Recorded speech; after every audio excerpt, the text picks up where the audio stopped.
dawn breaks over the Himalayas. It's a beautiful start to the day in some of Nepal's most remote villages. But beauty doesn't put food on the table, and some of the country's most breathtaking scenery is home to some of its poorest people. The average income in Nepal is a little over $200 a year. That's 57 cents a day.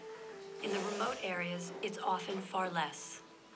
Poverty is the means by which traffickers trap their prey, luring them away from their neighborhoods with the promise of work in the big city.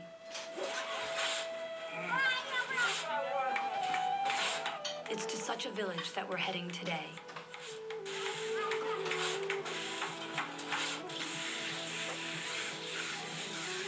Mighty Nepal wakes up as usual to the sound of sweeping.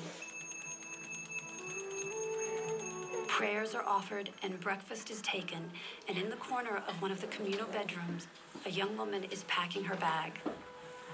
Today, Tuli is going home.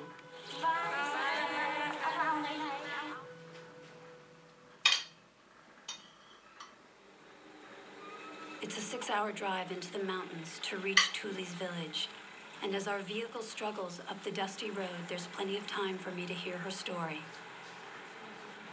So how is it that she ended up being trafficked? What was the situation?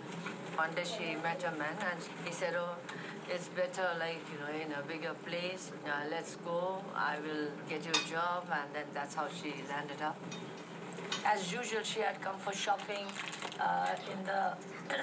in the city for her brother. And then she never returned home.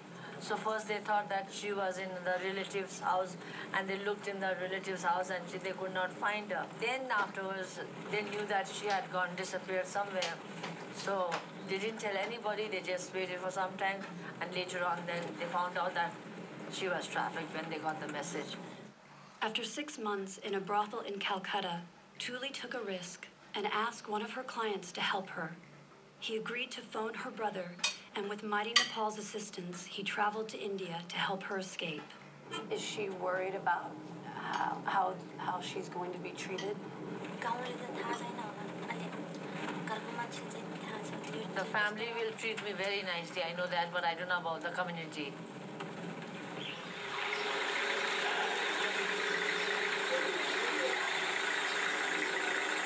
I'm hearing that, Tuli, this is your favorite tea place. So ask me. Yes. So you have to come and show us. Tuli wants to stop at a favorite eating place halfway through the journey. The town has some fond memories for her, but it's also the place where she met her trafficker. Why is this area particularly bad for the trafficking? This way, the buses go to Kathmandu. So they all stop here for food and all that. And here is where they, give them Coca-Cola, put drugs, and then make them go to sleep. And they get up in Kathmandu, and from there again, they take them to certain conduit points, and then after that, again.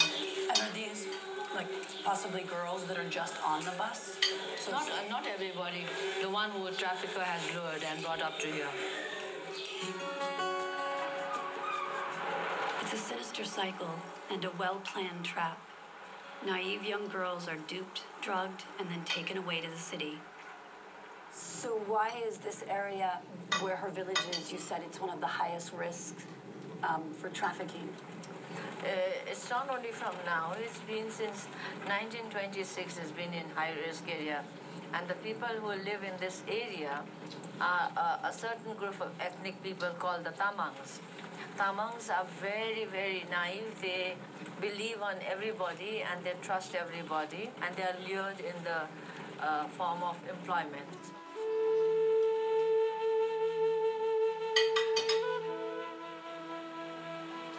It's been a long and bumpy ride, but finally we arrive at Tuli's village. At 3,500 meters above sea level, it's breathtaking in every sense of the word. A cluster of metal-roofed shacks clinging to the mountainside. But before we reach her home, there's a little matter of 500 steps to negotiate down the hillside. Among those eagerly awaiting Tuli's return is a small girl. This is Tuli's daughter, and she hasn't seen her mother for 6 months.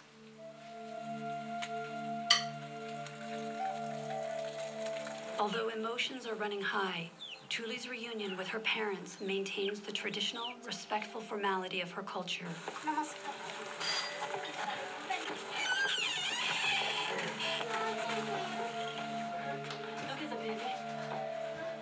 It's only when she is with her daughter that she can no longer hold back the tears.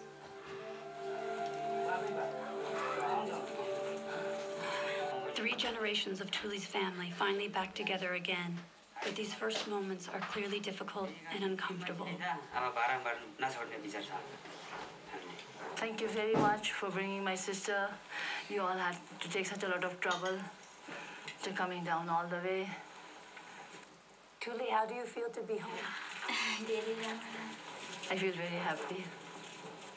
It's important to give survivors like Tuli a voice, and my thoughts are on a meeting I have planned with a convicted trafficker. I'm wanting to share messages, and if there's something that you would like me to say on behalf of you and other girls, I would like to hear so that I can pass that on.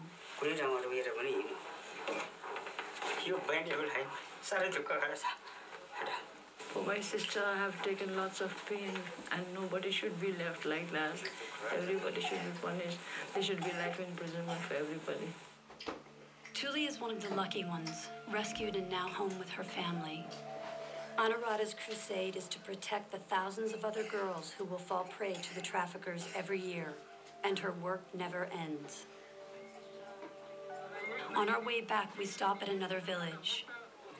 Every year we do 8 awareness camps in the villages, and we stick posters like this on the wall, on every houses. People have gathered here, now we give the messages, and I'll be speaking.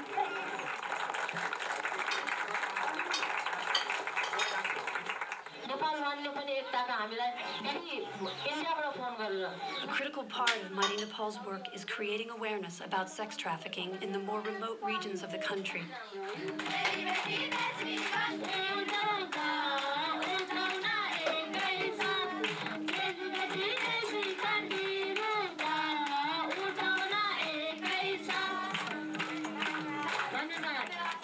Villagers are entertained with songs, dances, and speeches, all designed to educate them of the very real danger that's all around them.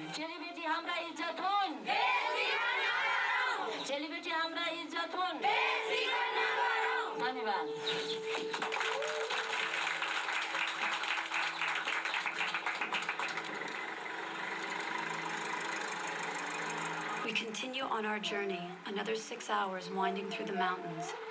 The sun sets long before we reach Kathmandu, leaving behind a region blessed by natural beauty, but cursed by poverty, a curse from which the traffickers seek to profit.